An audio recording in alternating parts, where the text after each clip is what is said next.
Welcome to Subject To Blackout. My name is Timo, and with me, as always, is Mike. Mike, how are you doing? Good, Tim. How are you? I am well. It has been a minute since our last podcast. It has also been a minute since we last saw each other in person. Yep. We were recording just before the Christmas break and New Year's, and you were headed off to Jamaica. I'm sorry, not Jamaica. You were headed off to Puerto Rico. And I was headed off. And I was headed off to beautiful sunny Connecticut. How was your Christmas time? It was okay. I mean, stuff started to shut down because of Omicron. So, yeah. But fortunately, it's kind of like an outdoor type of vibe, so it wasn't that terrible. Well, that's good to hear. How's your mom? Let's just get straight to that. How's your mom? Was not pleased with my brother, despite my brother making an Omicron-based decision for his unvaccinated 4-year-old daughter. She was not pleased, to say the least. Which I understand, but also I understood my brother's position much more so than my mom did. But we managed to have a decent Christmas anyway, and honestly, that house that we were staying in with 4 more extra human beings would have been intolerable in my personal opinion. But with the amount of people that were there, it was nice. We had a nice little Christmas, and I didn't pick up Omicron, so Yeah, I know. I got that going for me, which is nice. So it has been a while since we last spoke, so I figured we might do a little bit of mini quarantine catch up and talk about some of the things that we either watched or consumed in the intervening couple of weeks. And I figured I'd start with something that I'm pretty sure you had to have watched. Let's start off with The Witcher. Oh yeah, watch the hell out of The Witcher. Yeah, what were your thoughts about Witcher Season 2? A lot of feelings. Could have had a little bit more violence. Okay. I enjoyed it. There was a lot of intrigue. Do you know what what happened a lot is people would show up and just kind of start talking, and I'd be like, was that person in Season 1? Because it seems like I'm supposed to know who that was. But I'm not going to go back and watch Season 1 again, so hopefully I'll just pick things up on cues. Yeah, so, I got that vibe as well. So there were actually some things where I was kind of like, I'm not sure that I know what's going on here. But, I mean, I'm not watching for the plot. No. I'm watching for I'm in it for the porn. I'm in it for Henry Cavill being ripped, brooding. Yeah, and I have some notes on some of the stuff that I want to talk about, but I kept them sparse. And my notes for The Witcher are short and fine. I would agree. It was a rather short season, and it felt abbreviated. I thought the Ciri character was much better in Series 2, Season 2. I also thought the just makeup decision to stop coloring her eyebrows blonde made her look more like a regular human being, which I appreciated. Yeah. I noticed that almost immediately. I was like, why does she look like a real person much more? And I think it was just the eyebrows. And yeah, I thought a lot of the effects and fight scenes were really cool and good. But yeah, I was just kind of surprised by how abbreviated the season felt. I was very surprised when it ended.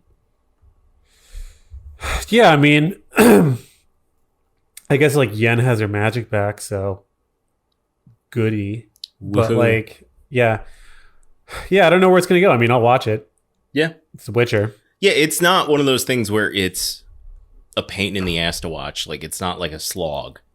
Do you know what is a pain in the ass to watch? I'm so glad it was Season 3. What's that? Lost in Space. I'm so okay. The glad. Netflix version. Yeah, because I watched it from the beginning, and I was like, Season 3's last one, fine. I will power through it. But I was like but I'm going to be a dick about it. That's kind of how I approached it just by myself. Like, well, I'm going to watch it, but I'm going to be an asshole about this. I'm not an asshole about this to yourself, for yourself. Yeah, exactly. Well, it's going to be a waste of my time. Click. I guess I'll watch 10 hours of this. Yeah, so I watched 10 hours of it. And it was like the first 2 seasons where the only reason to watch it is because Parker Posey is interesting. Mm-hmm. But it's like, I think it's a fantastic example of Netflix bloat. If you want a great example of Netflix bloat. And what I assume is going to be, I am hoping is going to be a lot of pushback about like redeveloping old series this decade. It's like, hey, what if we take something kind of campy and whimsical from the 50s about a family that's lost in space and just give them a bunch of real world problems that would apply to people in 2022. And it's like, yeah, but instead, like, what if we put them in like 2140 and put them on Alpha Centauri, but they're like really worried about getting a divorce? And it's like, yeah, that sounds great. And it's like, it's fucking terrible. Like, yeah, people are fucking blitzing across the galaxy, and it's like, well, I don't know if we have anything in common anymore. Like, shut the fuck up. And like, the other thing that they did for the first 2 seasons, and I'm like, great. I'm gonna have to sit through this again. They're on other like they're on like alien planets interacting with like robots and crap, like trying to build a bunch of like fucking like half-baked lore, and then they'll do cutscenes back to when they're just sort of like this like obnoxious fucking family that doesn't get along back on Earth. And it's like, do you know what I don't want to see when you're trying to develop this fantastic science fiction thing? People in hoodies fighting about soccer practice. I don't give a fuck about that. But that's what Lost in Space in the 50s was all about, really. If you watched the series, it was a lot about soccer moms and fighting. So, yeah. So I like, I'm glad it's done. I watched the last one, and it has 100% on Rotten Tomatoes, which made me angry, but it's only because really? five people reviewed it. Oh, okay. That makes more sense. Yeah, so the people who reviewed it already were in the bag for the series, and 3 of them probably. So if you haven't, obviously, if you haven't started it, don't. It sucks. I won't. Here's while we're going back and forth with things we saw on television, here's a series that you shouldn't start, and that's The Great on Hulu. You ever seen The Great? Nope. It's about Catherine the Great of Russia, and it is... She divided up Poland, which disappeared until World War One. Fun fact. Oops. Yeah. Some facts about Catherine the Great. That's all I got. Not Catherine the Great in Warsaw, maybe, but Catherine the Great outside of there. So it from the very first episode, and I believe in the credits of every single episode, it states that the series is a sometimes true story or something along those lines, like where it's these actors and they're doing a very it's very period appropriate. Sure, like Waterworld. Much like Waterworld, yes. With the occasional like influence of modern pop culture. I believe like the Marie Antoinette movie by Sofia Coppola. I haven't seen that movie, but that's my understanding of it. And so there are these like kind of cute pop culture moments. And the first season I found very enjoyable. And the first season is highly fictionalized, but kind of goes along the plot of her usurping her husband.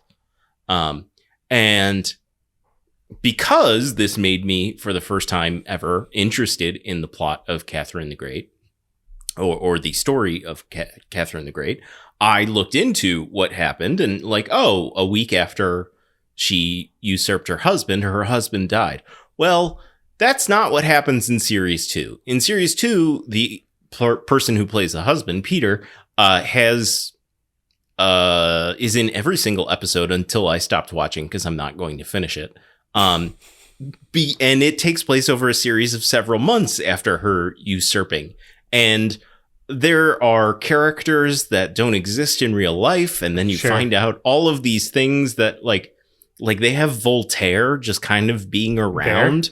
Yeah, like for Part of years. The court. Yeah, it precisely. And it's just, it got so far away from the real story. I thought it was going to be like, hey, these kind of things happen, but we're just going to embellish a lot and have a lot of fun with it. And that's what the first season was, which was entirely watchable and I thought actually really good. And I just hated the second season to the point where, like, with an episode and a half left, I just fucking turned it off and I was like, done. Never watching another second of this thing again. So, the great, more like the not great. The suck. All right. Has there been anything else that you've been watching? Television wise? Let's see. Boba Fett. Boba Fett's been pretty tight. Yeah, what have you been thinking about Book of Boba? I like that the flashbacks are cool, that it isn't like Boba Fett, like, I don't know, that isn't like not Boba Fett, like at the height of his power or whatever. I was gonna say, like, arguing with his wife about like whether or not there's still a spark in their relationship. Yeah, that would be. I like pretty that tedious. They don't have that. I don't know. It's cool. I mean, I think what I don't like is that it paints Tusken Raiders in a positive light and humanizes them. I think they're cockroaches, and they should be wiped out. You're a racist. Just you're like a speciesist piece of shit. Just like the Jawas. Wipe them all out. So I don't like the sort of Tusken Zionists that have taken control of this show. I like the Tusken parts the most out of this series. I think everything they're doing in the quote unquote modern era of him trying to claim Jabba's throne has been rough at best. Oh, I dig that with those street goons with Vespas. Those I hated punks. those Vespa guys. I love that. I thought that was stupid. That chase scene sucks. They looked like they were going 3 miles an hour that entire chase scene. It was filmed poorly. Like, it was just done bad. I really hated that. Also, like, I just felt like, why do we have to do this like Tarantino style or fucking Memento style and have two different storylines going at once? Just I agree. Give me the Tusken shit. I agree. And then get me to the Boba Fett taking over Jabba shit. I agree. I don't understand why there's been such an over-reliance, such a strong trend across all these streaming services of like relying on excessive, what's it called? Flashbacks as like a narrative device, because it just doesn't make sense in this series. Right. Either tell the story chronologically or alternatively allow interactions and dialogues to reveal information. But just like excessive flashbacks have become so obnoxious. Again, Lost in Space, fantastic example of how like it could have been written to not have any of the flashbacks, and it would have meant that you just had interesting characters. Yeah, and telling it chronologically allows the story to develop. And if every single viewer doesn't like see, oh, he did this because in episode 2, he did this with the Tuskens. It's like, no, like, just like if those people can't pick up on like how a character is growing without you showing it 5 minutes before you show the other thing, like, then either you shouldn't worry about those people because they're not critically thinking about the media they're consuming, or you're doing bad storytelling. Right. And it's like, I find the stuff that is currently in flashbacks has been way more engaging with me personally than the stuff that they've been doing in Mos Espa. Because it's like the Mos Espa stuff is like 10 minutes of a 45-minute episode.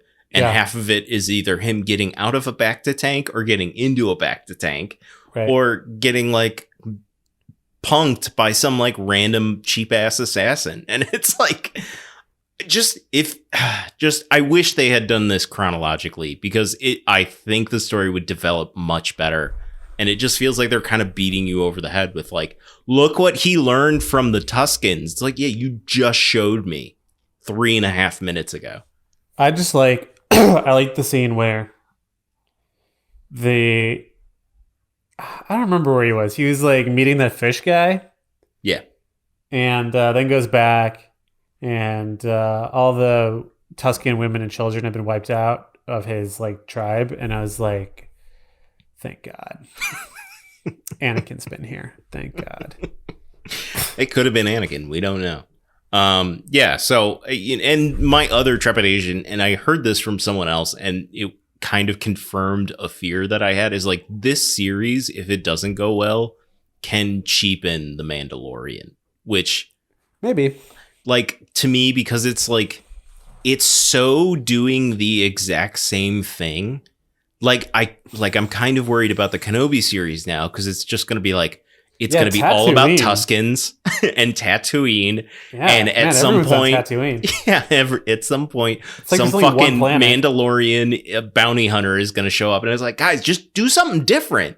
Like, I was told this was going to be Sopranos in space, and instead it's not. It's a mess, and I have not loved it so far. I will continue watching it. It's not as bad as The Great, but it is a mess as far as I mean, I think we're going to be oversaturated with Star Wars and Marvel. Like, the idea that that's the but Marvel's the two good pillars most of the time. I mean, I think with like 4 or 5 movies a year and 6 series, we're going to get sick of it, just like we get sick of Star Wars. I look forward to getting sick of it. I think we're going to get. I mean, and I think we're going to get sick of both of them, unfortunately, but. I'm kind of getting sick of Star Wars. The Mando had me finally like coming back. Like, I liked the first 2 sequel movies that came out recently, and the third one I thought was a mess, but I liked parts of it, specifically the parts where they weren't using CGI to reanimate a dead corpse. Whether that be Palpatine or Princess Leia. Ooh, yeah. Gosh. Too soon. But yeah, I was looking forward to this, and so far I think it's been a little sloppy. Do you know what I think we should do? I think we should do an episode where we just like power through an entire bag of blow and then just come up with a bunch of really killer, subversive Star Wars ideas, Star Wars series ideas, and then end that show by pitching them. But they have to be rated PG, like TV PG MA or whatever. They have to be for kids. Well, do you know what we would do? Okay, this is perfect. Okay, here. Like, I'll even act it out with like a listen. Miniseries, only Wookiees. No subtitles, TVMA. Just Wookiee on Wookiee action. Wookiees, no subtitles. Wookiees after dark on Showtime. They're talking the whole time about like all sorts of shit. You gotta figure it out. I'll tell you a TV show that is made to be watched after dark. That's right, Chewbacca. For like 45 minutes. Just that. No, have you seen the latest HBO Max release, Peacemaker? No, I haven't. Okay, so do you like James Gunn superhero movies? Yeah, I do. Then you'll like James Gunn superhero TV shows. Peacemaker is about psychopathic son of a racist played by John Cena. Sure. It has one of the best television opening I've seen in a long time. It's in just bizarre dance sequence with all the characters in it playing it extremely deadpan. It is coarse. It is graphic. It is extremely funny. And I am looking forward to, with the first 3 episodes got released on Thursday night, I believe. But yeah, I mean, I knew this was going to be greenlit by James Gunn having his name on it, but I thought it was going to be one of those things where it was like James Gunn produced. But he's written and directed, like, he's directed every episode of the first 3, I believe. Cool. And he's written, I think, almost all of them, if not all of them. And it just reads perfect. Like, if you liked Guardians, if you liked, what did he, The Suicide Squad.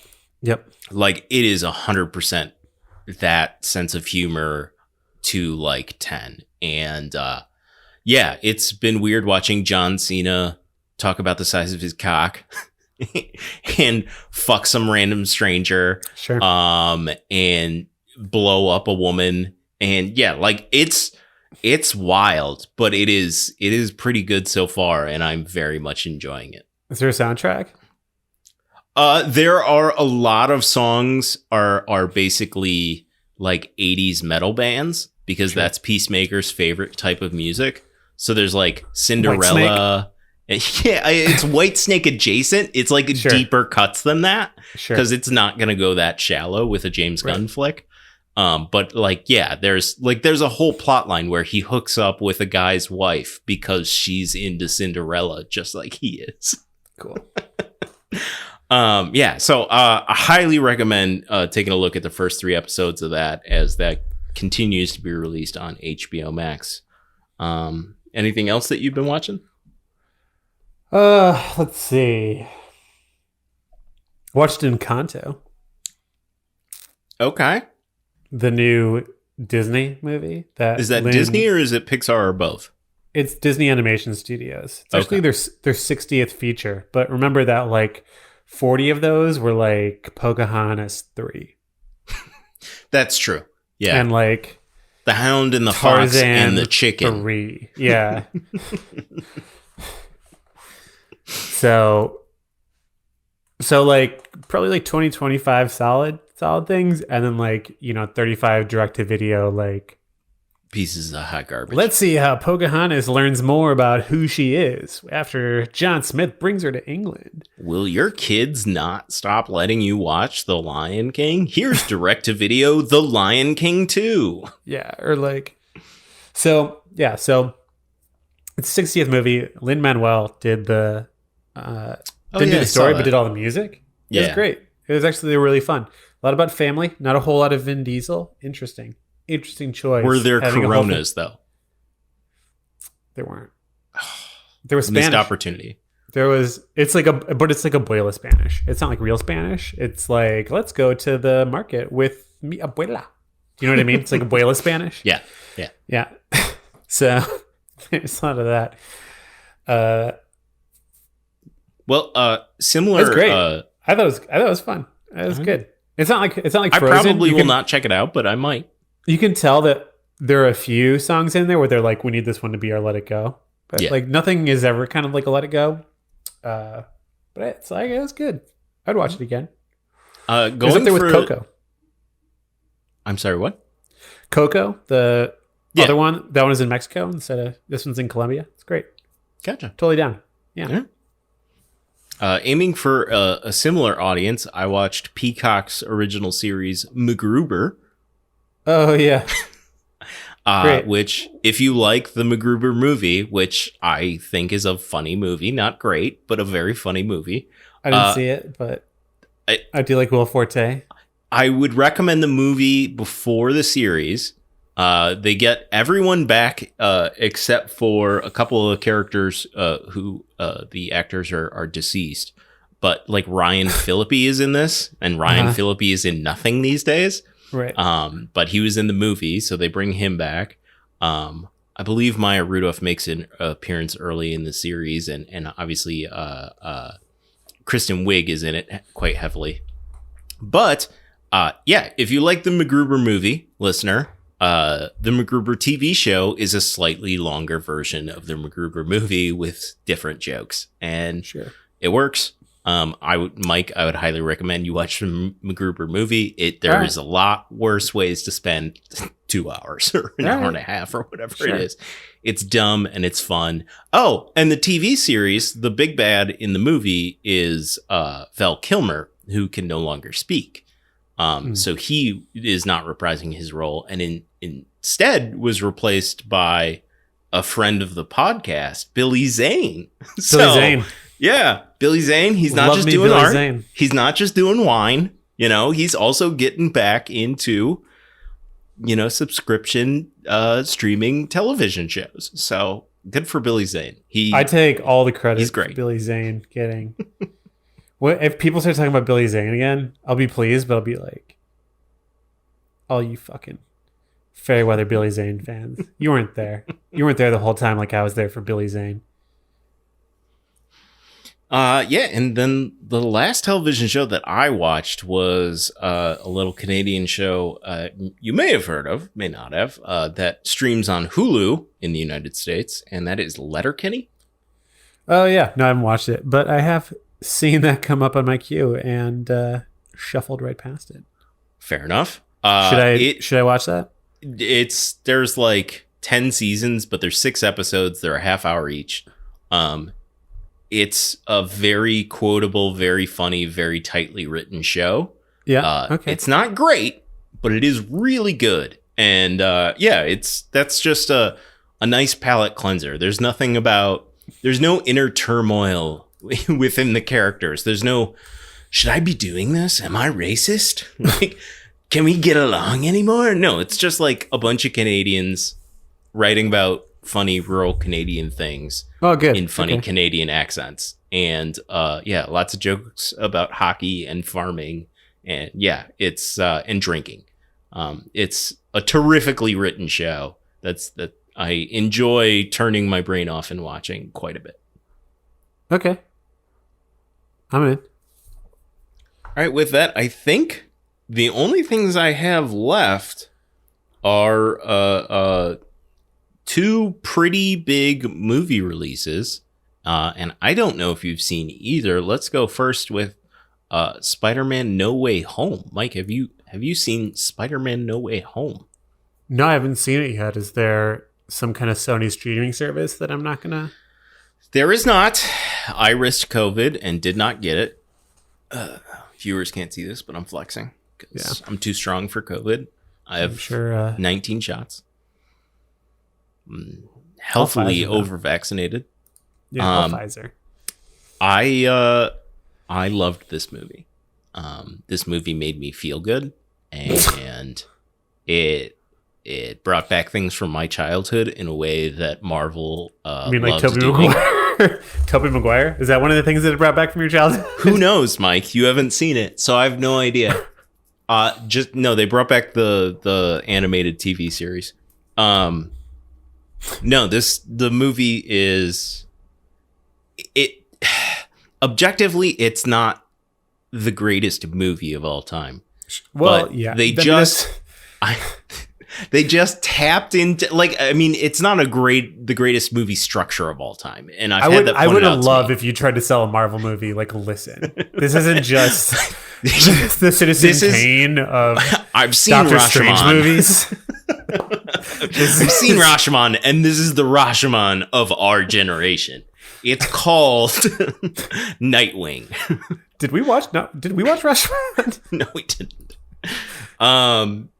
No, I mean, it was just, those Spider-Man movies when they came out in the early 2000s early 2000s were big for me.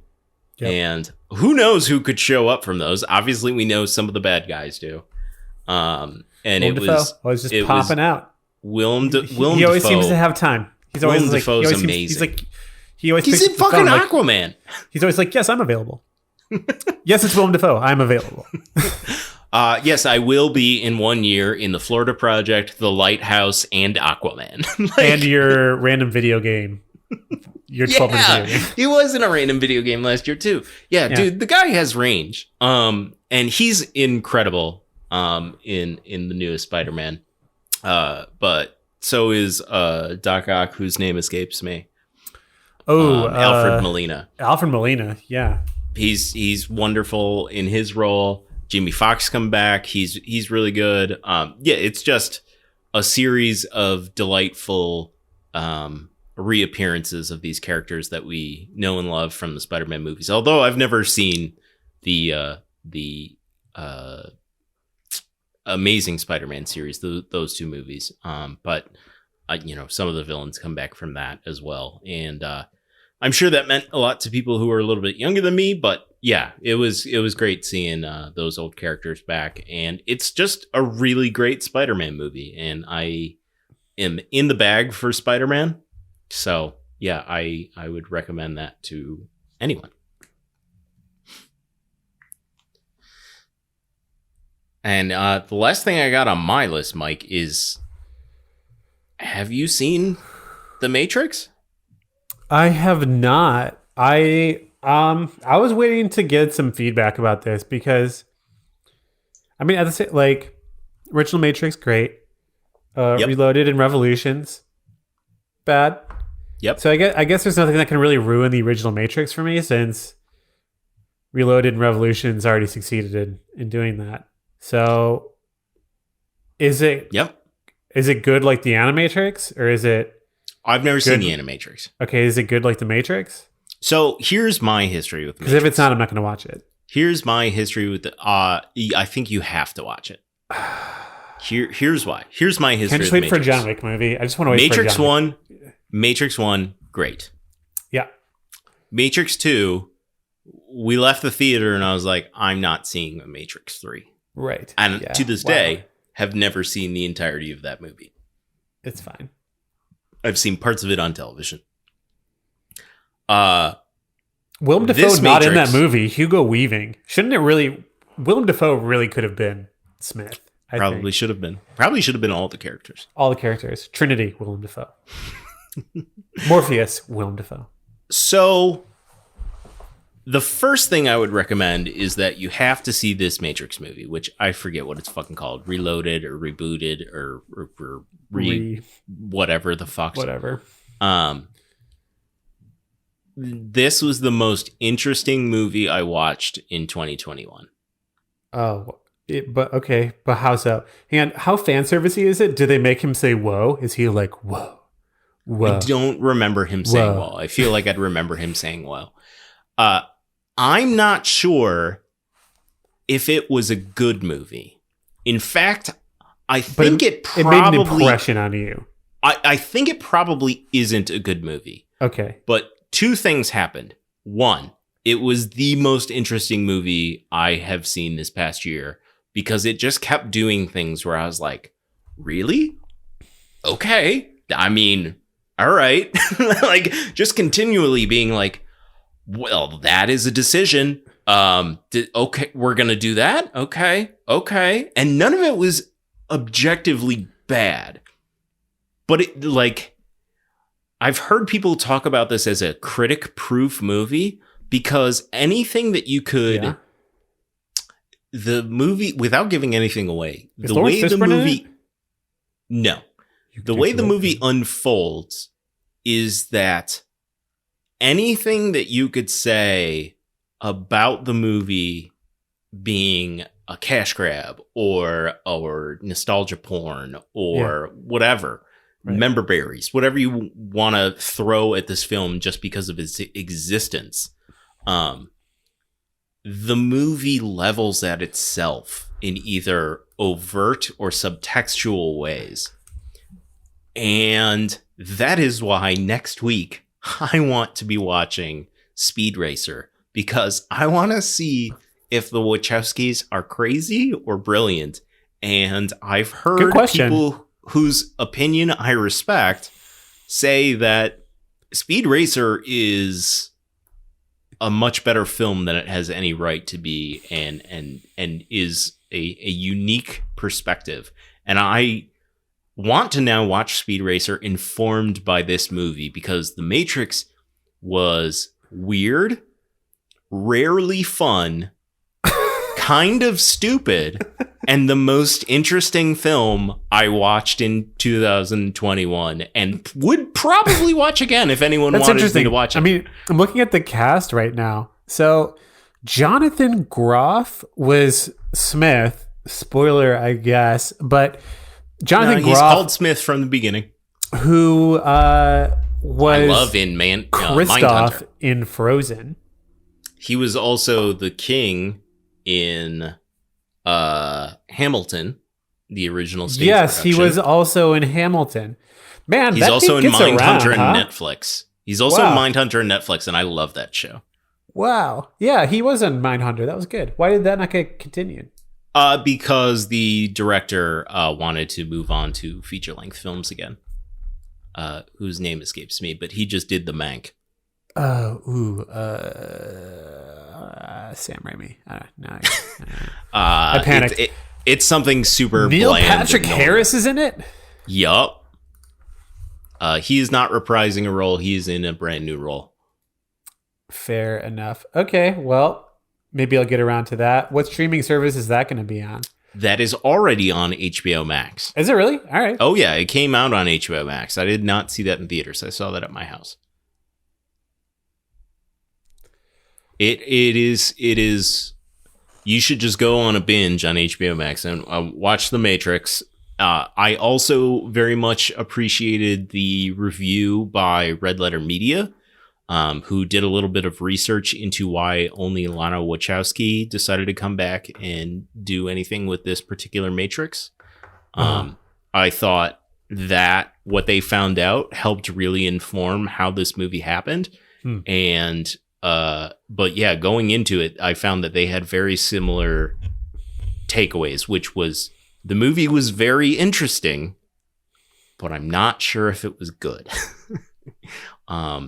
But it was interesting, and I think that means something. I think that's worth watching. An interesting film is always worth watching. All right. Oh, and I lied. I do have one more.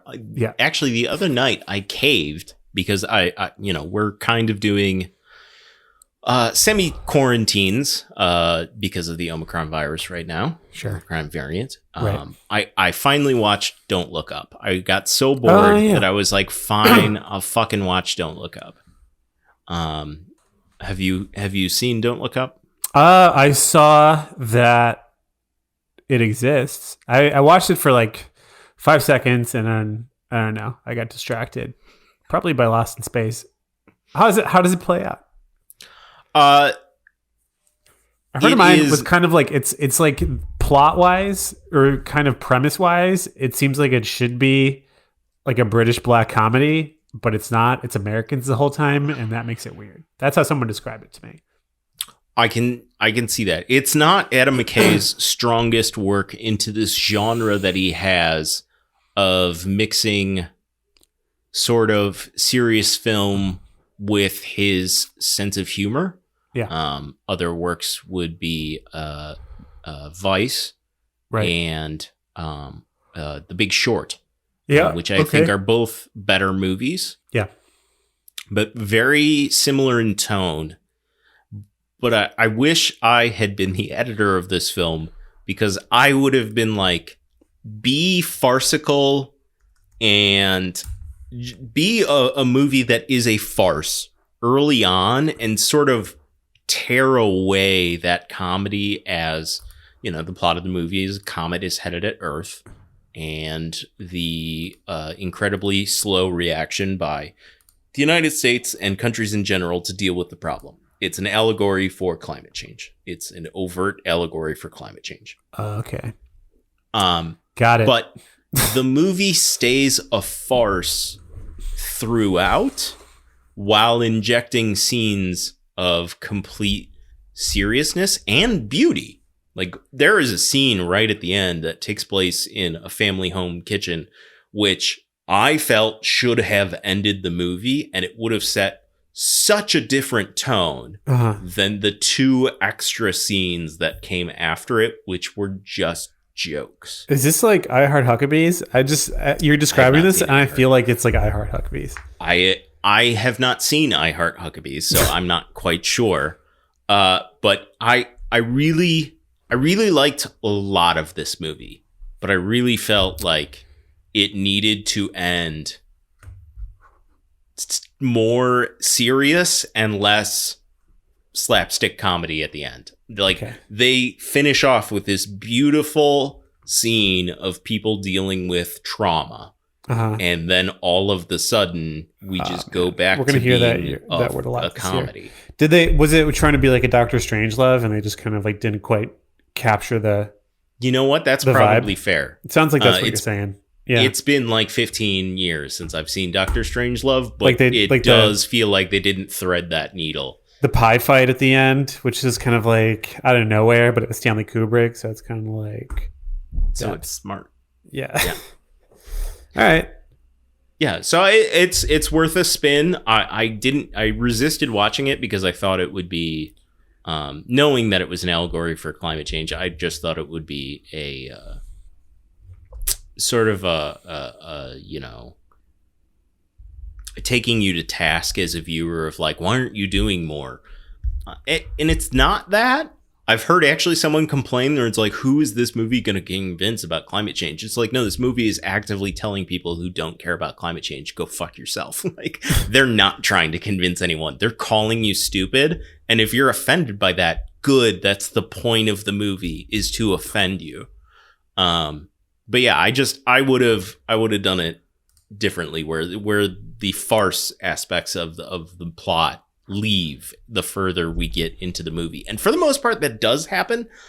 But then just at the end, Adam McKay just can't not go out on comedy, it seems like. And there's just these 2 extra scenes where it's just like, come on, really? Well, sounds like I have a lot of stuff to work on here. A lot of question mark movies. You have a lot to do. So I'll give you a little break here, and we will be right back with more Subject to Blackout.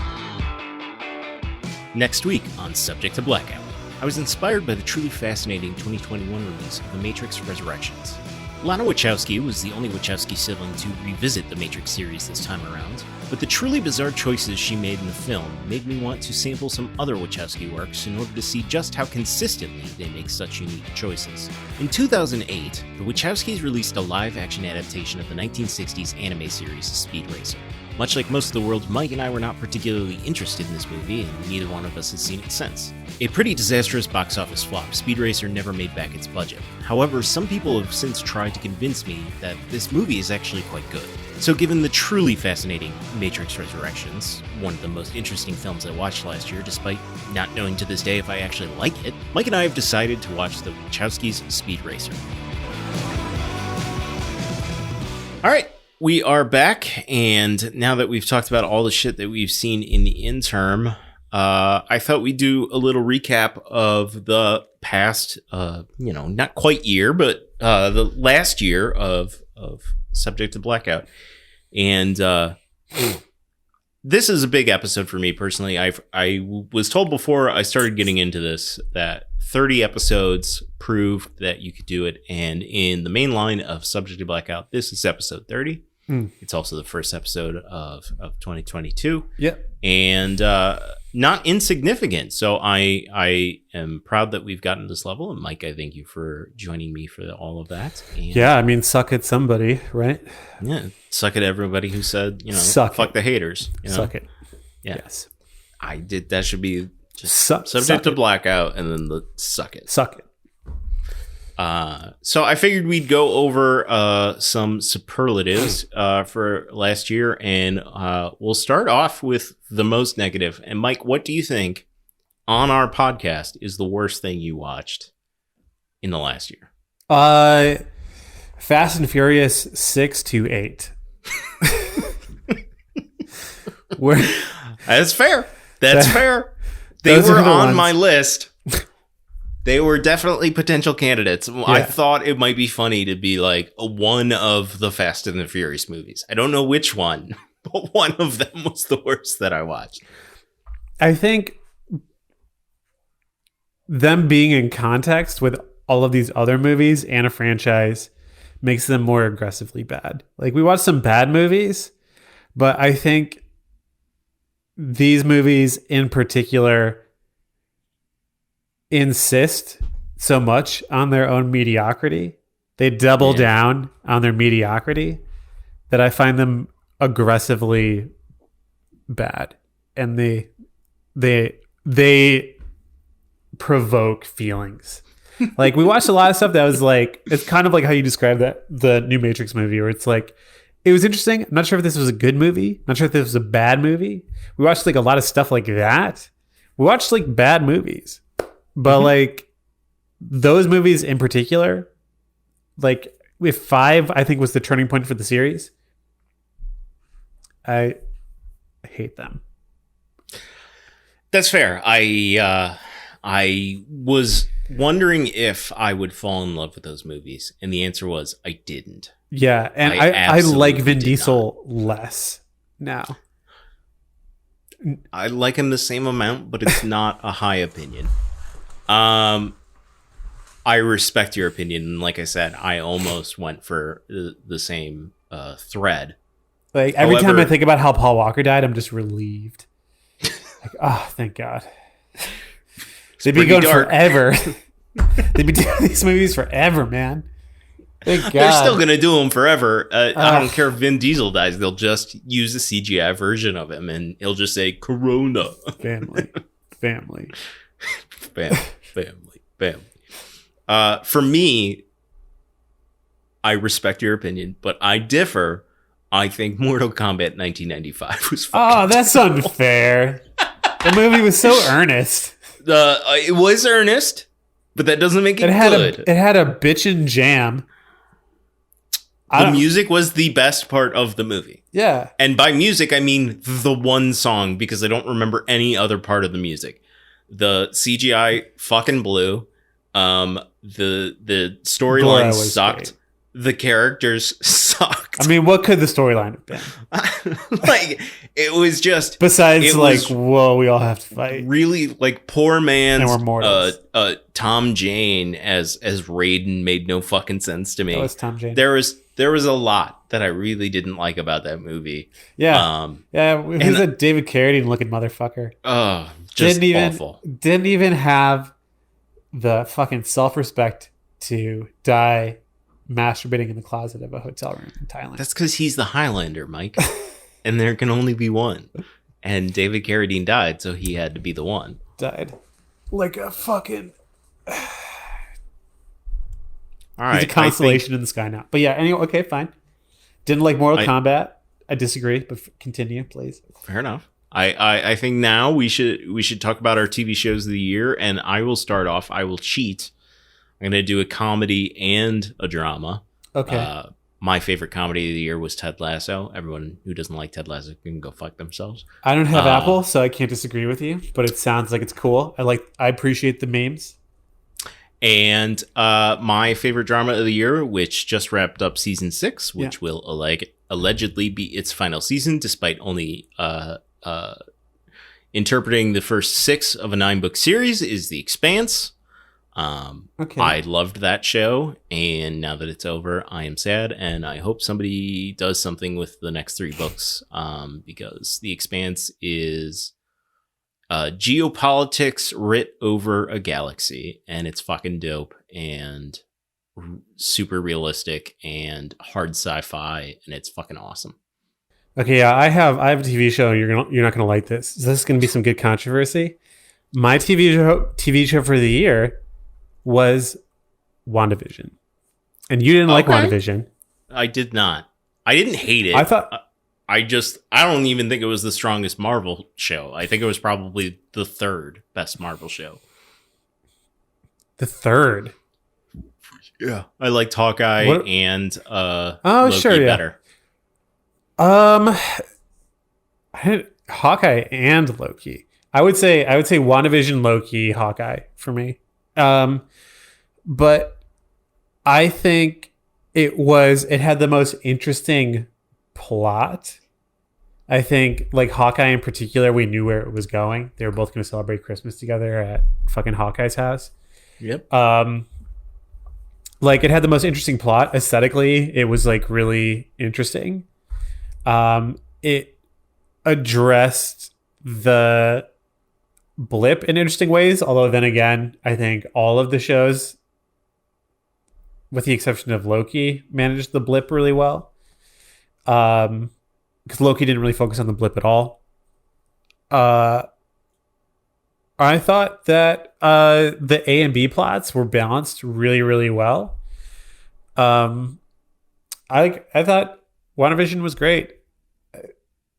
I think it was the most kind of like fully fleshed out. I think Loki was really well fleshed out, but I think WandaVision was like really well fleshed out in a way where I can see it building into a larger event. Yeah. And larger events in the MCU. Everything else felt a little bit more separated to me, but that one felt like really like it was a big deal. Like it was leading towards something very significant. Yeah, my problems with that show, I don't think it was bad necessarily. I just, I don't know. Han was great. I came into it, and I've mentioned this before on podcasts, where I came into it expecting it to introduce X-Men, and that was a disappointment that I can't unravel from my viewership of the show. Sure. And that's not the show's problem. Stupid. The show did not promise me problem. X-Men. Yeah, the show did not promise me X-Men, but I promised myself X-Men, and I didn't get that, and it hurt because the X-Men fucking rock. Willem Dafoe could have shown up in a wheelchair. Professor X, come study at my house. Call him Professor W for Willem.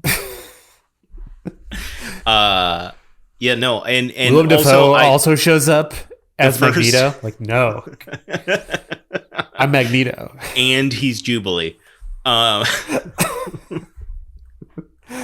Throws on a Louisiana accent, starts throwing cards at people. I guarantee it's like that's not his catchphrase. That's just Cajun racism. This is the only podcast where you will hear Willem Dafoe be cast as Jubilee. Okay, I can promise you that. I would love him as Jubilee. I would love him as all of the X-Men. Storm, Wolverine. Willem, what's your role in this X-Men series from Marvel? Well, sparkles Juggernaut. Come out of my fingers. No, my problems with that show were the what I just said, and the fact that the first like 3 episodes were all like full television length shtick of like, hey, we're doing a thing. I loved that. And you can love that. It's not objectively bad. It's just not what I wanted and not what I liked. And so I understand people really liking that. It's just, it was not for me. And I don't think it was bad. It just was not for me. So sure, that's my 2 cents. Next, I think we should talk about our top 5 movies we watched this year. I can begin. I will go with in 5-1. Coming in at 5, Garden State. It's at 5 because it was funnier than I remembered. It was not as twee as I had feared, and it was good to revisit something and have it hold up, despite the fact that I thought it wouldn't. Yep. Okay. Sure. Next, 4, Police Story. This was a revelation to me. I love this movie. Yeah. I can't wait to watch this movie again. The stunts are insane. It's way funnier than I expected. And Jackie Chan very funny. Jackie Chan's you can see why they thought about him for Rush Hour. Yep. Absolutely. My number 3 movie of the year was Dune. Okay. It's at 3 because Dune's it's part 1 of it's part 1 of the 2-part movie series, and it feels like that, and so it feels incomplete in a sense, but it was fucking dope and it looked beautiful, and I can't wait for Dune 2, the reduning. Sure. Yes. My number 2 movie of the year, in just my pure enjoyment, Pig. God, it's on my list Cage. Too. And I'm so angry about it. I'm so angry it's on my list, but it is. Nick Cage in a beautiful piece about dealing with trauma and dealing with problems in your life, and pigs, and dealing with pigs, just and finding them the types of things that devastate people in the Pacific Northwest. Fine dining. And my number 1 movie, this is not necessarily the best movie, but the movie I enjoyed the most this year was Spider-Man. Okay, interesting. Yeah, I really got to watch that. We already went over it, so yeah. All right, what are your top 5? Okay, mine are like in no particular order, and like let me offer criteria. I chose movies that made an impact. So when I kind of like reflected on everything we watched over the past year, I tried to think about like what stood out. Like what do I like really remember? What kind of discussions did we have? Those types of things. So Dune was my first one. I think we were anticipating Dune for a while. These are unranked, by the way. I didn't like. They're just the 5. No particular order. These are just the 5. So Dune, Police Story, both on my list. Police Story I've seen several times. Fantastic movie, but you can also see, like I said, how it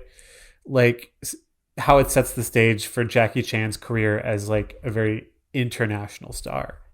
That like we know him as somebody who can do a lot of martial arts, but like the reason why he's so charismatic on screen, even for a Western audience, is because he is also a fantastic kind of like physical comedian and is like very thoughtful about his delivery. So yeah, Police Story, obviously.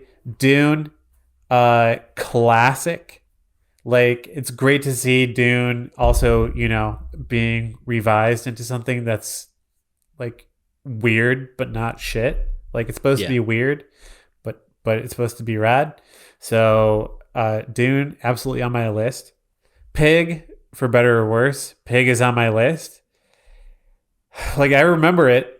I remember talking about it. It was a movie that made an impact. Again, I'm going to use this phrase that you used. I'm not sure if it was a good movie, but it was among the movies that we watched. I think it was the most distinctive. And for me, it was memorable. I mean, Nicolas Cage performs well, even though it's like a fucking bizarre movie. It's a solid performance. And then, hang on a second here. Pig, Police Story, Dune. This is going to be a weird one. But again, the point of us watching this was to just sort of like see. So I have Bram Stoker's Dracula on my list just because there was so much stuff going on there. And even though it was like a pan movie, it was still a Coppola movie. So thinking about kind of how it's situated in like the greater history of Dracula films, like we talked about how it comes up in What We Do in the Shadows, that it sort of like develops modern Dracula lore and modern vampire lore. And like also to see kind of Keanu Reeves in kind of like a clunker role. There's so much stuff going on in that movie. There's like really crappy stuff going on. There's kind of like suspense. There's violence. There's Winona Ryder. It's like great. Whole movie's great. Yeah, that one was definitely in my top 10. It just didn't cut my top 5. Yeah. And then my last one is, of course, Waterworld, because it is a fantastic film. Kevin Costner, really at the height of his abilities. And I can only hope that probably Amazon, if anybody's going to do it, is aggressively working right now to secure the rights for a Waterworld miniseries. They just got to find a way to spend more money on Waterworld than Waterworld spent on Waterworld. Right. But there's something that I think is really important about Waterworld. And it's that like it's this weird 90s moment where Dennis Hopper is the same villain in every single movie. So like I don't think we watched Speed, but we might as well have watched He's Speed that guy. because we watched Waterworld. He's that guy without a thumb. Mario Brothers, but we might as well have watched Mario Brothers. He's Bowser as that guy. Yeah. Yeah. So I think if I'm going to try and be a little bit serious about that one, it showcases Dennis Hopper as an iconic role of being Dennis Hopper for the entirety of the 90s. Yeah, that is true. If you wanted to get the a nice sampling of 90s Dennis Hopper, you could do worse. You could do worse. But if I had to pick one movie, if I had to pick one that made a lot of impact that I have thought about after we've talked about it, it would be Pig. And I'm so angry about that. Pig is my movie of the year. Despite it being Kurosawa? Second on my... Not Kurosawa. Pig. Pig was my movie of the year. It left, like you said, the longest impression on me. I think I took away a little bit more from that movie than you did. Yeah, you did. Not in like a pejorative way, like you didn't watch it seriously or something, but just like it connected with me more. And I thought it was a beautiful story about dealing with trauma, and that for me is why it is both of our movies of the year, apparently. There you go. So lastly, what a shame. Go ahead. That's your opinion. And lastly, and I think the most important for the Subject to Blackout podcast is, what was your podcast of the year? And I will go first. And I will say that I remember having the most fun while we were talking about Mystery Men. Oh God, yeah. Wow. That was a fun chat. I mean, I liked that the way our month of Fast and Furious progressed, kind of like Heart of Darkness, where it started out fine, and then we sort of like slowly got just sort of like angry and disoriented and just fell sort of into like madness, horrified by colonial violence. Yeah, just descended into the madness throughout that month. So that one, I mean, that whole month probably made the most impact on me. So you can hear me. Second. You can hear me in the final two episodes getting increasingly exasperated.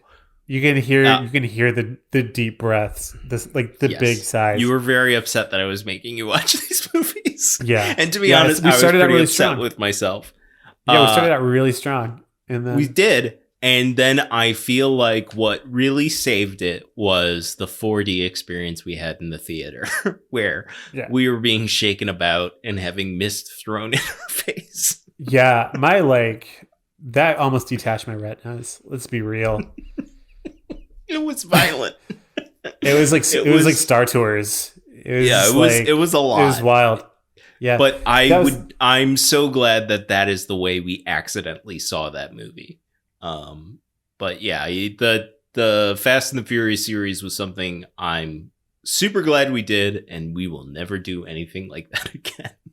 Yeah. I mean, I'm remembering this one now too, but the discussion that we had, which wasn't as funny, and this might, if I'm being serious instead of Waterworld, I should put this movie. Let me revise and be serious. But for my fifth one, Do the Right Thing was a really interesting movie that gets like extremely serious and provocative in a very like 2021 way toward the end. Yeah. And I think watching that and then kind of like grappling with the seriousness of the movie combined with it feeling the sort of futility of the message, since it's like it's over 30 years old, while also kind of like admiring the scope. It's very plucky, and it's sort of like it gave birth to so many wonderful acting talents and like Giancarlo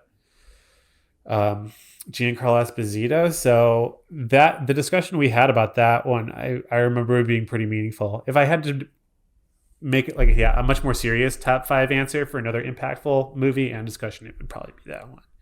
Yeah, I agree. That was up there with podcasts that made me feel different about the thing that I had just watched. I was not unimpressed. I didn't think it was the best thing I've seen from Spike Lee, and I stand by that. But I think our discussion helped deepen my understanding of how, especially now, like you're talking about the frustration of how so little has changed over 30 years, helped deepen my appreciation for an evergreen topic that he was talking about in a very profound and unique voice. Yeah. I think 2021 was a fantastic year for this podcast. It was, in fact, the best year for this podcast. It was also the worst year for this podcast. True. But I'm looking forward to glass half 2020. Glass half full shit right there. Yeah. Right there. Exactly. So I want to thank you for doing this recap with me. And as always, thank you all for listening. And we look forward to you guys listening more in 2022 as we do new and different things and talk about some more weird movies and make some weird choices. And we're going to start that shit off by watching fucking Speed Racer. Speed Racer with Nicolas Cage, with Willem Dafoe as the car. All right, for those of you listening along, you can head on over to subjecttoblackout.com to reach out to us, and you can find all of our socials, including Instagram, Patreon, Twitch, Twitter, and YouTube. And also feel free to rate, review, and subscribe on any of those. And lastly, you can find Mike on Instagram and Twitter at the Name Taken Podcast. Mike, thank you for joining me. Yep, totally.